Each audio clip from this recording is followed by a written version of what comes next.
Magandang araw, ako po si Jody Dizon Mercado para sa Pasada Balita ngayong alas 4. Mas pinalakas ng Police Regional Office 3 o PRO3 ang kanilang hangaring pangalagaan ng kapulisan at kanilang pamilya sa pamamagitan ng isang kasunduan sa Jose B. Lingad Memorial General Hospital o JBL-MGH.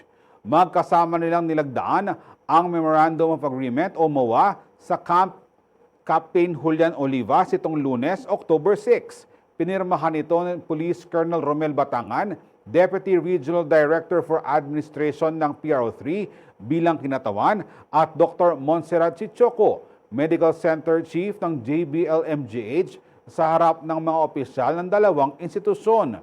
Layunin ng kasunduan na magkaroon ng mas malakas na kolaborasyon ng PRO3 at ang JBL-MGH upang maghatid ng mas accessible at dekalidad at serbisyong medikal para sa mga pulis at kanilang dependents sa rehiyon.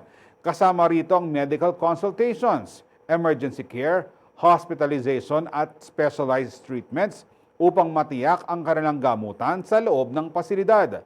Sa kanyang mensahe, ipinaabot ni General Peñones ang kahalagahan ng kalusugan sa pagpapatupad ng kanilang tungkulin. Giit naman ni Dr. Chichoco, mas paitingin pa ng JBL-MGH ang koordinasyon para sa medical assistance, referrals at iba pang health programs para sa PNP personnel. Ang inisyatiba ay sinulong ng PRO3 Regional Medical and Dental Unit sa pangunguna ni Police Colonel Jonard de Guzman bilang suporta sa advokasya ng PNP administration na pangalagaan ng mamamayan at itaguyod ang kapayapaan at kaayusan.